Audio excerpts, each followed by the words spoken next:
En 2011, María Olivia Monker, Premio Nacional de Periodismo, escribió un libro al respecto, se llamaba Caradima, el Señor de los Infiernos. María Olivia, buenas noches, gracias por recibirnos. ¿Cómo estás? Hola, buenas noches, Matías. ¿Qué tal? ¿Cómo estás? Bien, mucho gusto, gracias por recibirnos. Quiero partir quizás de atrás hacia adelante. ¿Hay influencia en la Iglesia Católica de hoy, dada tu experiencia, cómo has investigado el tema, tu cercanía con este tema?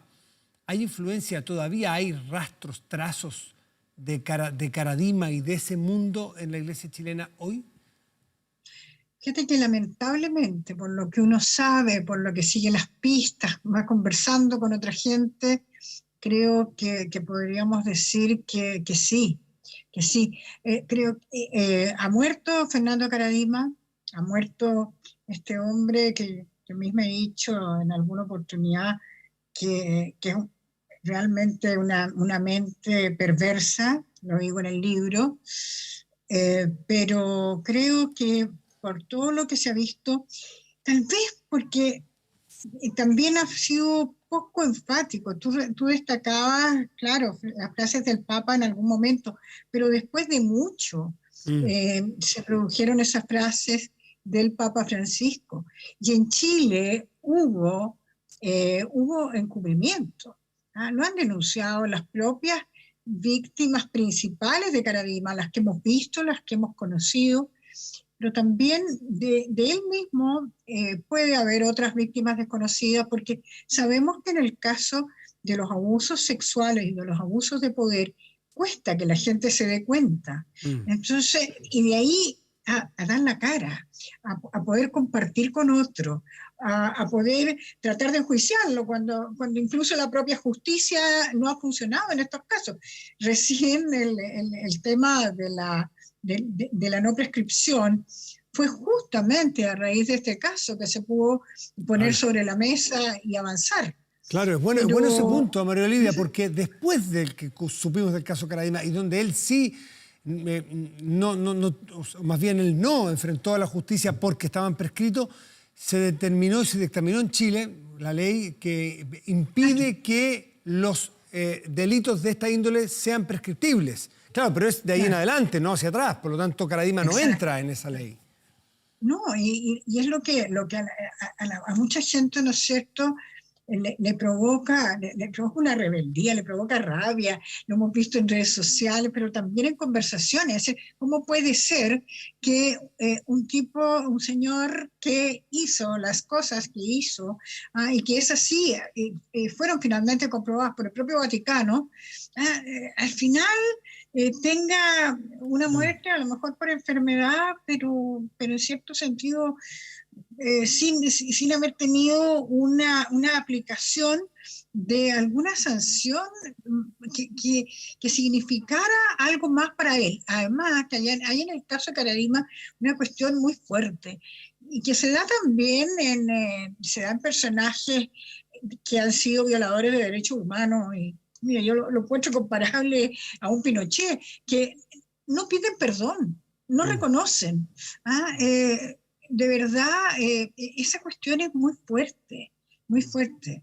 Claro, de alguna manera algunas víctimas tendrán una sensación hoy día muy dolorosa, muy extraña, de que se va siendo de alguna manera vencedor. Porque hay seguidores suyos que dirán, nunca lo condenaron. Y hay que explicar por qué no lo condenó la justicia.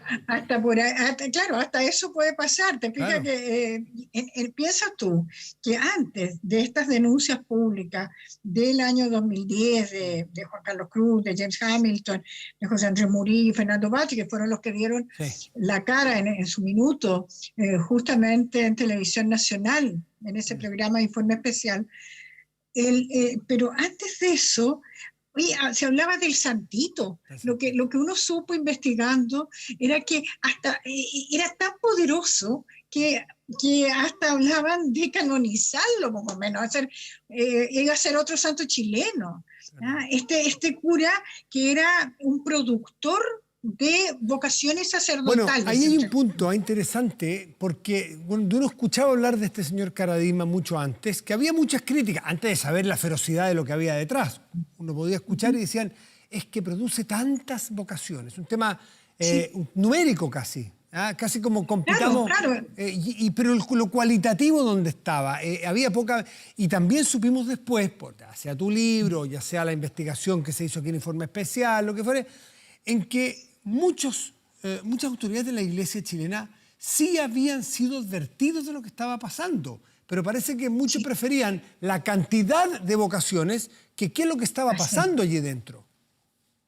así es una de las cuestiones que uno se encontraba y dice, no puede ser esto. Aparte, ¿no es cierto?, de la brutalidad de los testimonios, de lo que significa el abuso sexual, pero a la vez era no solo eso, sino que hay un abuso de poder, una dominación sobre esas personas, sobre esos jóvenes que primero los pescaban con este asunto de la acción católica, que además mentía, y mentía porque él decía ser discípulo del padre Hurtado y en nombre de eso hasta denominaba Acción Católica a sus clubes juveniles que tenía en la parroquia del Bosque, donde nombraba secretarios y les hacía como favores para que se sintieran mejor a los discípulos, entre comillas, que él tenía.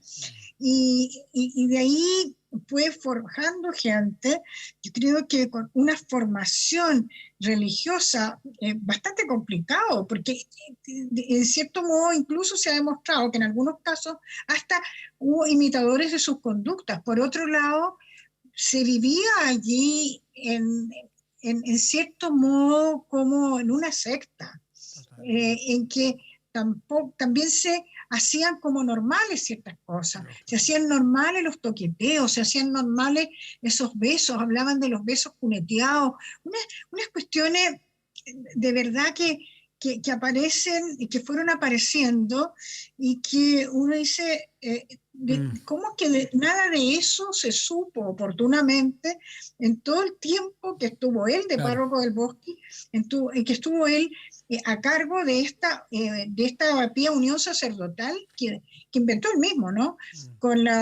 Tenía ahí como de brazo derecho a Andrés Arteaga, que fue obispo auxiliar de Santiago, que fue gran canciller o gran canciller de la Universidad Católica en algún momento, y otros obispos, llegó a tener 5 obispos que lo seguían.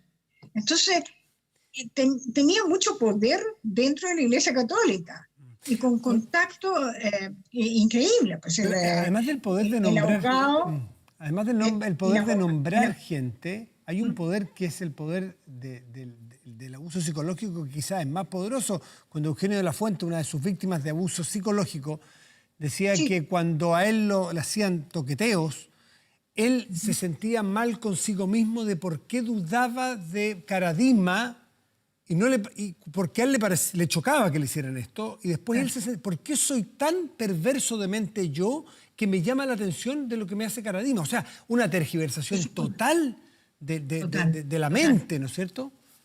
A ese Claro, y nivel cuando llegaba este uno señor. conversa, después cuando uno conversa con personas justamente como un Eugenio de la Fuente, que yo lo encuentro muy notable, porque él se da cuenta de todo esto, fue hasta Roma, con Sergio Cobo y con otros sacerdotes, y en el fondo para tratar de convencer en las altas esferas del Vaticano de lo que estaba ocurriendo.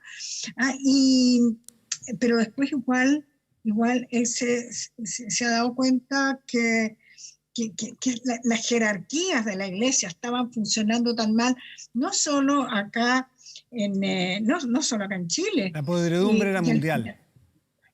sino que es un fenómeno que por lo demás se ha visto por las experiencias en otros países, ha habido grupos de laicos, gente de iglesia y también periodistas que han estado, ¿no es cierto?, hablando de estas situaciones.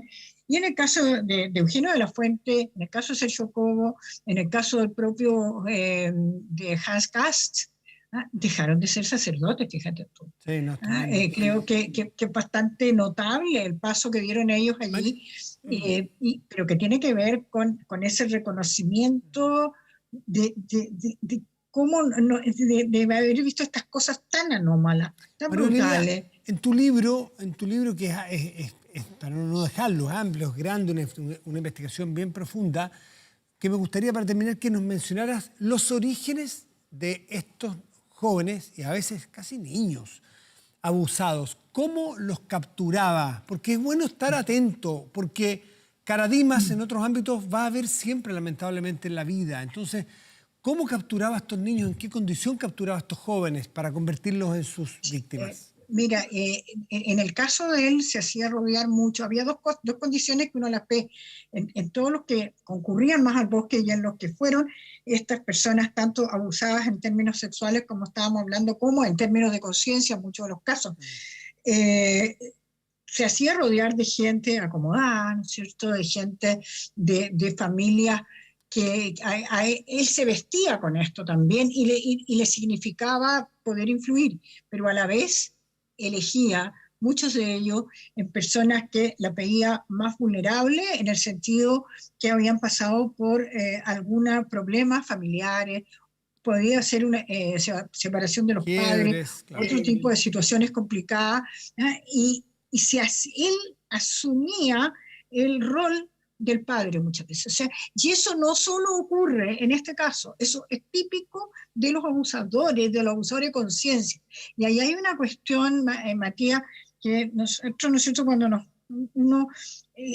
que nos hemos formado en una cultura católica, pero también está en otras iglesias, que es el tema de la obediencia. El tema de esa obediencia ciega es súper complicado.